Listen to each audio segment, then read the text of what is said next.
Welcome, you're here with Shamir. You here with Shamir. Let's get it. We gon' shut this down.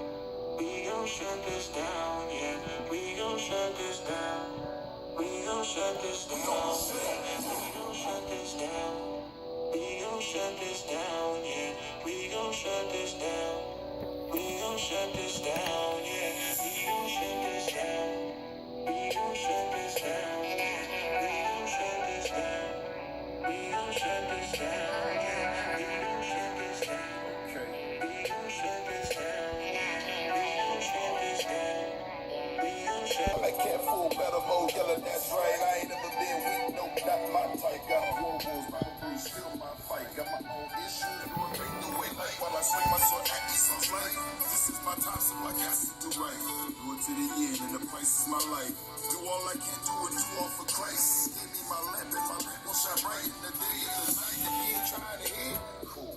Your boy Esau, he gon' get this too. Read a couple prophecies, I'm about to fall in real soon. Isaiah 14 on his tomb, but we out here for you, the biblical Jew. Shut this down. IUIC in your town. That's right. Couple hundred boots on the ground. When you hear that war cry, don't be scared of the sound. Prophets are back that they cannot get found. Let's get it.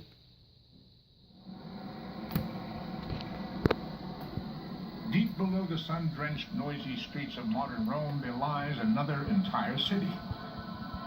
Its doors, hinged on time, open into a mysterious labyrinth that is cold, silent, and perpetually dark. Inside the catacombs, ornate paintings and artifacts decorate walls that were filled with human remains. The remains of people who believed that these narrow hallways led to a life after death. For 3 centuries, ancient Christians were persecuted by an oppressive Roman Empire. Their worship was illegal. It was during this time that the early Christians of Rome buried their loved ones in underground passages, believing that, like the biblical story of Jesus Christ who was buried in a cave, they too would be resurrected and live again.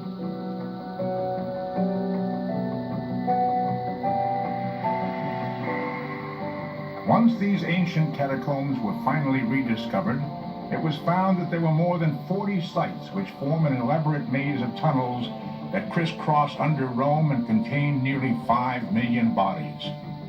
Looking at this collection of hidden cities, it becomes clear that the labors and hopes of the catacomb builders were of such magnitude, it makes these labyrinths one of the great wonders of mankind.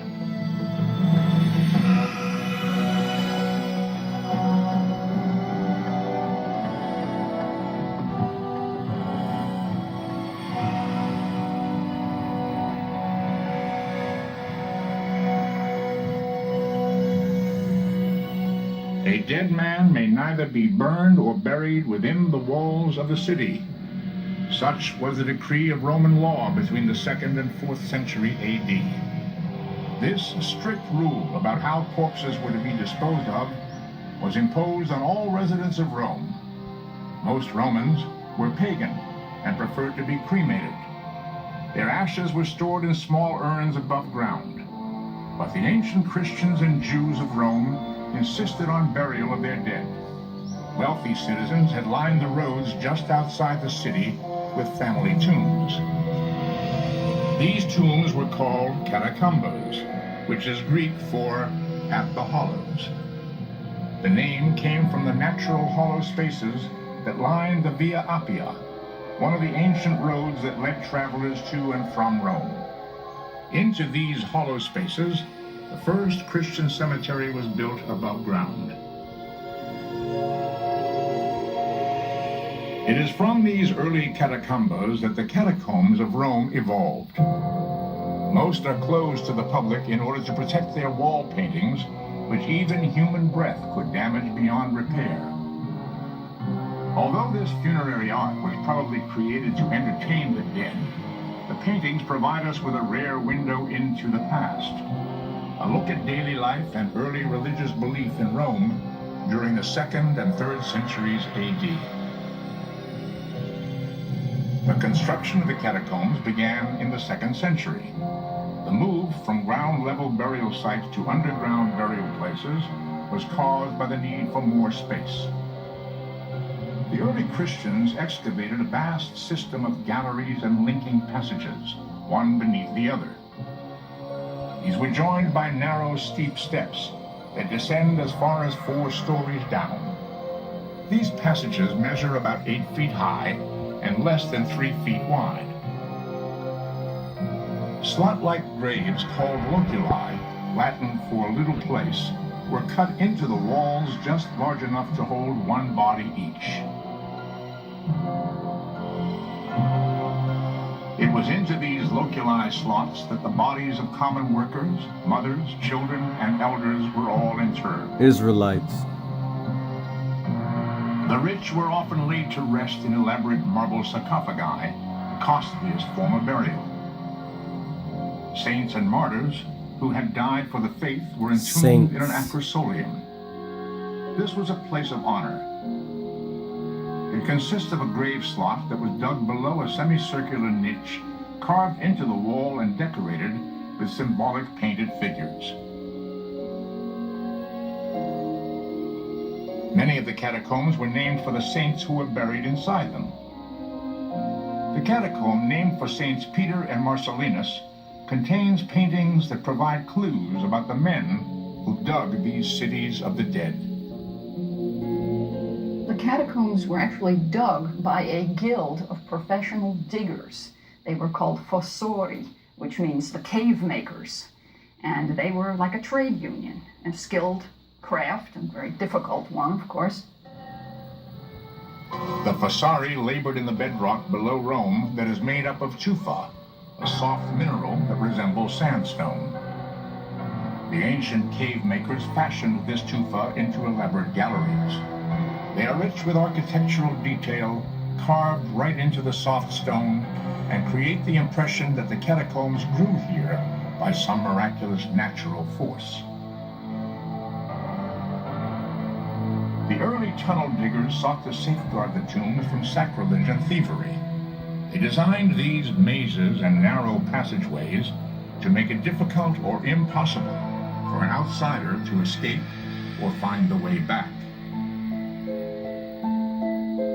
When you combine then the idea that the body must be preserved because in Christian dogma it will rise and be restored to its human state, then the preservation of the body underground in a place that's hard to get into, can be guarded and the like, makes good sense.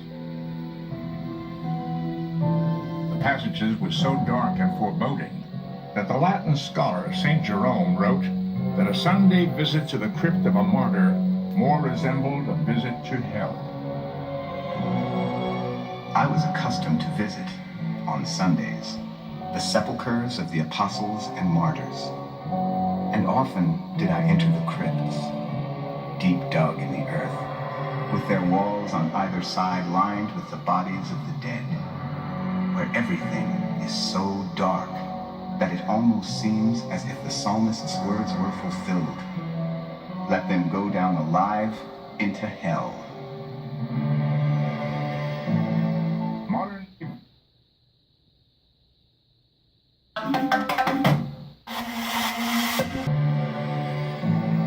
Modern-day visitors still report a sensation not unlike what St. Jerome felt over 1,000 years ago.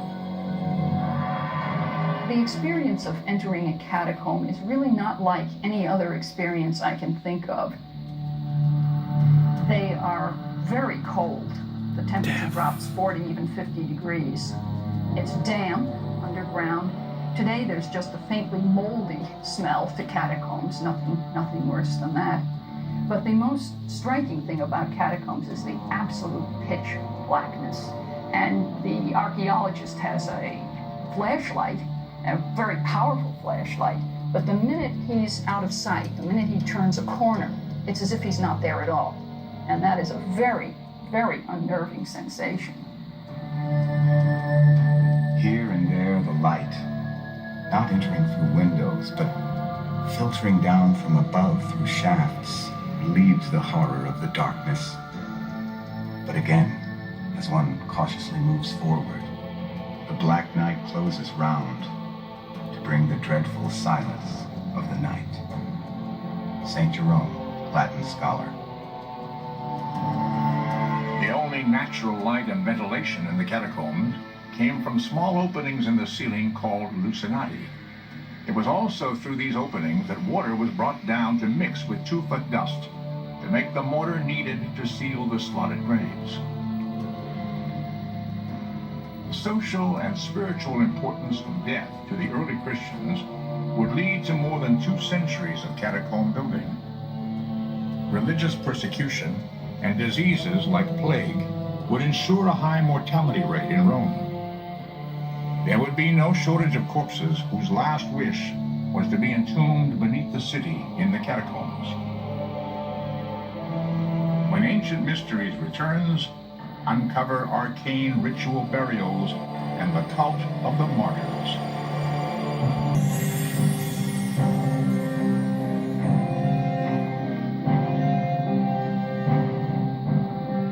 To step down into a Roman catacomb is to enter a mysterious kingdom in another world. The narrow tunnels lead the visitor backward in time nearly 2,000 years. The earliest catacombs built during the 1st century AD were probably elite burial grounds for noble families who had the tombs dug below their land. These were later enlarged to accept the burial of their Christian brothers, as well as Roman Jews and others who were repulsed by the practice of cremation. It was in the 2nd and 3rd centuries, however, that catacombs took on their full importance as burial places for the people who were called saints and martyrs. Many of the martyrs met their death at the hands of Roman mobs. How often does a hostile mob, bypassing the regular courts, assail us? In their riotous fury, they do not even spare Christians who are dead, but plunder their corpses. Quintus Septimus Tertullian, Christian theologian, 220 AD. Many early Christians met their death not at the hands of a mob, but in arenas such as the Colosseum and the historic Circus Maximus. It was here, as part of a larger reign of persecution, that some Christians chose to suffer death in the jaws of a lion rather than renounce their religious principles. Not keep the Other commandments. times, they were forced to fight with trained warriors. This spectacle was considered entertainment in Rome. The result filled the catacombs with people remembered as martyrs and saints. So much of the early Christian world really is lost in legend that we don't always know exactly what these people did to deserve being called saints. But probably something heroic. They may have been killed in one of the persecutions by the Romans, and probably these were people who died a martyr's death, who died for their faith, and that's why they were sainted. Among the saints buried in the catacombs was St. Paul. It was Paul who had popularized the belief in resurrection among the ancient Christians. If Christ had not been raised, your faith is futile. Christ is the first fruits of those who have fallen asleep. St. Paul. It was in the confidence of resurrection inspired by St. Paul that the ancient Christians buried their dead in the catacombs.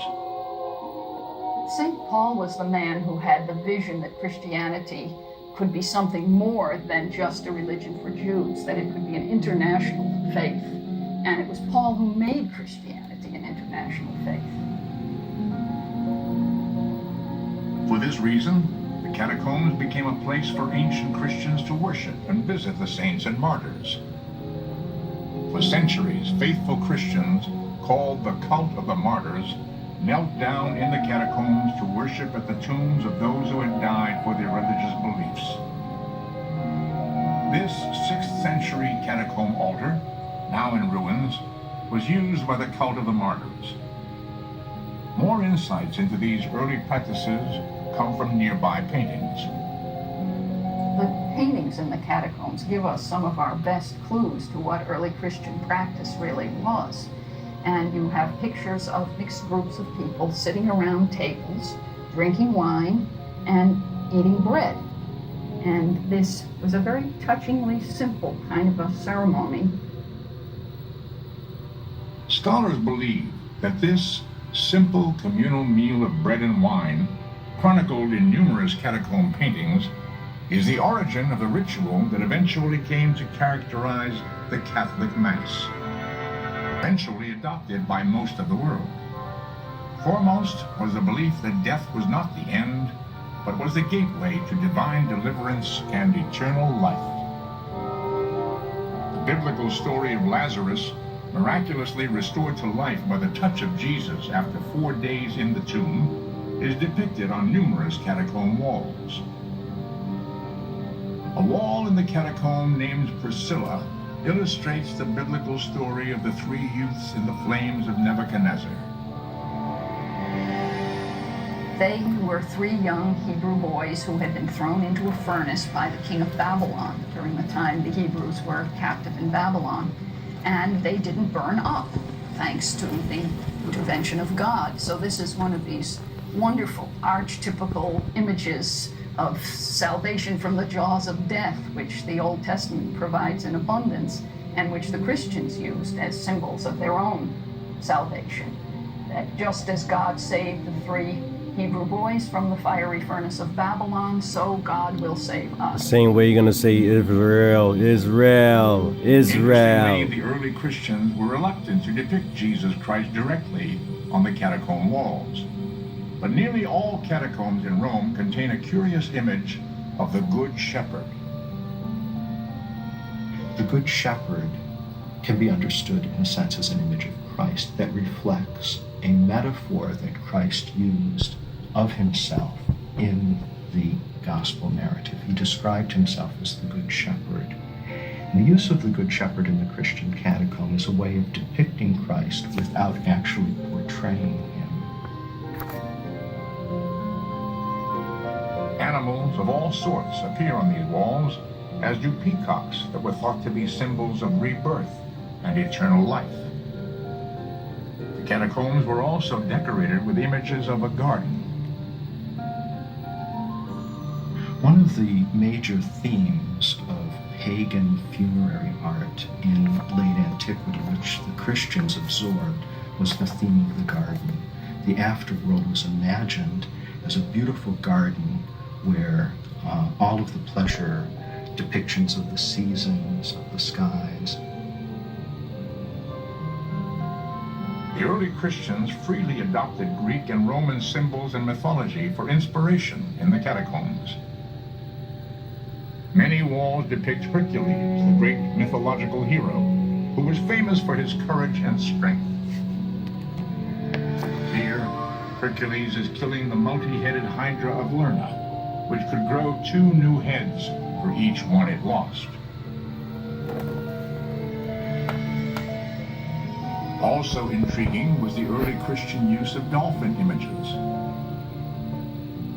Dolphins are Greco-Roman symbols. They're these sea creatures that, according to Greek and Roman mythology, they thought that dolphins carried souls across the seas into the afterlife.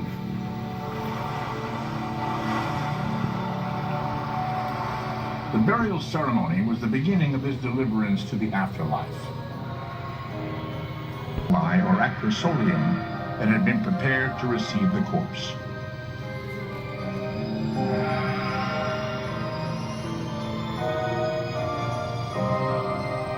The bodies were not embalmed in the catacombs. They were loosely wrapped in cloth, and they were placed in these slots in the wall, very shallow slots in the wall. And then the tombs were sealed rather loosely, also with stone or clay plaques. After the stone plaques had been placed into the opening of the tomb, mortar made from tufa dust and water was applied to seal the gravesite.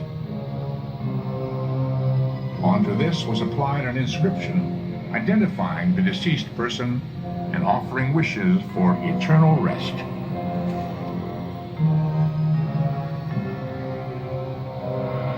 The modern phrase, rest in peace, probably goes back to catacomb inscriptions in dentists.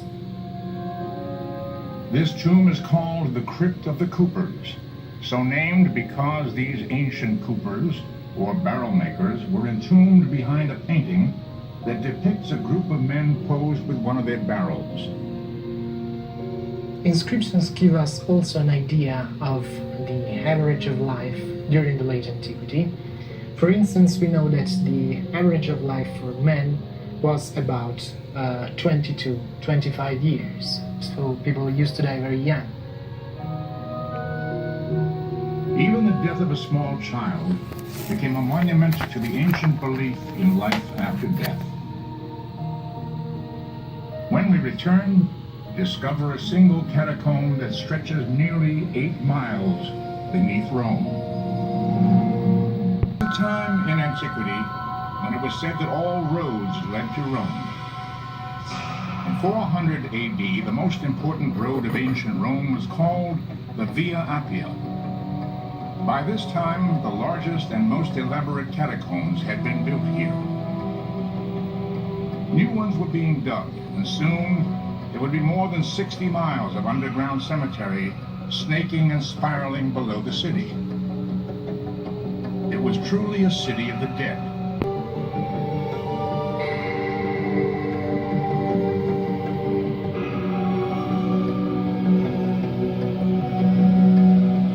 The Domitilla catacomb was named for the niece of an emperor named Domitian, who reigned during the 1st century AD. Digging the Domitilla catacomb, he is buried here at Domitilla, the catacomb that he helped to dig. The walls also depict perhaps these hardy souls manned the vessels that traveled up the Tiber River from the ancient port city of Ostia to bring grain and other trade goods to Rome.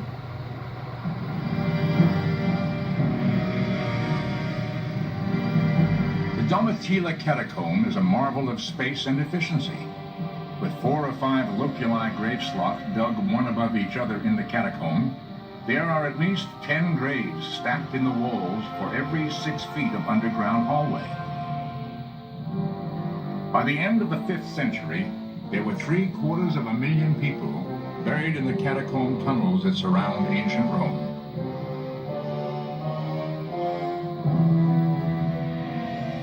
The catacomb of Domitilla consists of several superimposed networks of corridors. It's one of the Roman catacombs that's most clearly organized on a geometric grid. Domitilla is huge. There are some 8 miles of funeral galleries and passageways that have been explored and mapped by archaeologists here.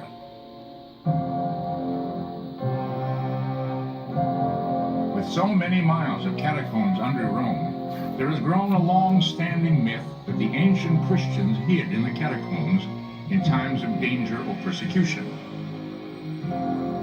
Silent movies and turn-of-the-century illustrations favored this notion, but scholars and archaeologists challenge the centuries-old belief that these tunnels were used as hiding places. That's a lie.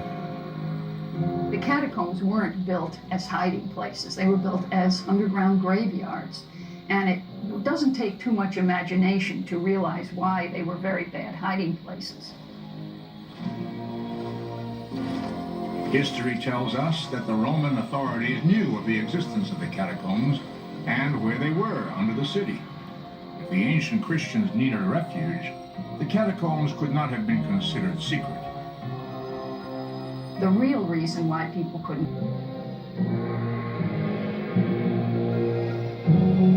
Although they were not hiding, artisans and painters appear to have populated the catacombs in order to decorate these elaborate chambers of death.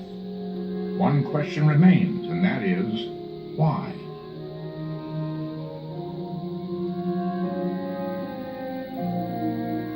Why should the catacombs be decorated with anything? When you stop to think of it, why should any tomb chamber be decorated with anything? Why should the pyramids of Egypt be decorated inside?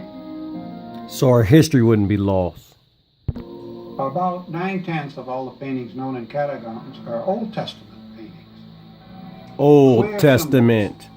of Use death the and whole resurrection. Bible. For example, Jonah, in the three basic things, he sees the whale, he gets swallowed by it, and then he's spit out into the ocean. That's a very common scene, and it is, of course, clear reference to evil and good, to the saved person. The biblical story of Daniel in the lion's den is represented by a nude person standing between two lions. The ancient Christians believed Daniel conquered this danger with prayer. The paintings on the walls of the Roman catacombs often startle present-day observers because of their apparent lack of refinement. Anyone expecting the polish and perfection of the imperial Roman art that was created above ground would probably call these works naive or haphazard. Were the ancient Christians rebelling against the Roman standards of beauty, or was there another answer? The reason the catacomb paintings look slapdash is really very simple. It's that the conditions under which they were painted were so terrible. Pitch dark down there, lit only by flickering torches. It's cold, it's damp, and back then you had this horrendous smell of rotting bodies. No one would want to spend a lot of time down there, and as far as inspiration for great art, I don't think so. Still, it is here in the catacombs that these simple monuments of early Christian Rome allow us to stand between two worlds. An ancient world of purity, faith, and simplicity of worship, and a modern world where the symbols of these time-worn beliefs are fading away. When Ancient Mysteries continues, discover a Jewish catacomb below the villa of Mussolini, and ways of life.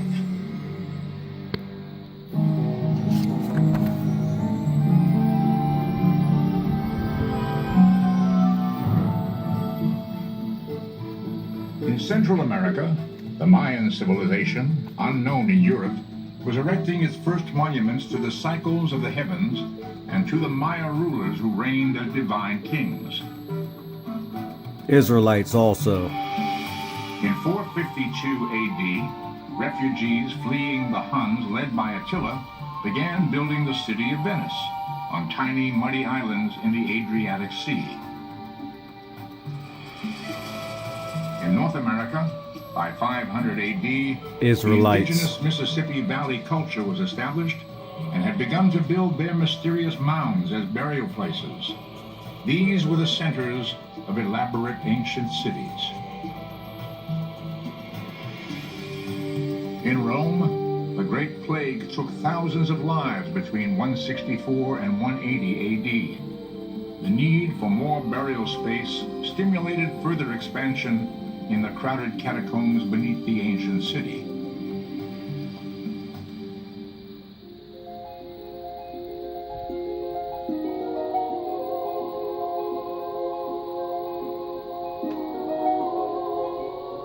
At the same time that the ancient Christians of Rome were tunneling a maze of catacombs beneath their city, another set of catacombs was being constructed and expanded. These were the catacombs of Roman Jews.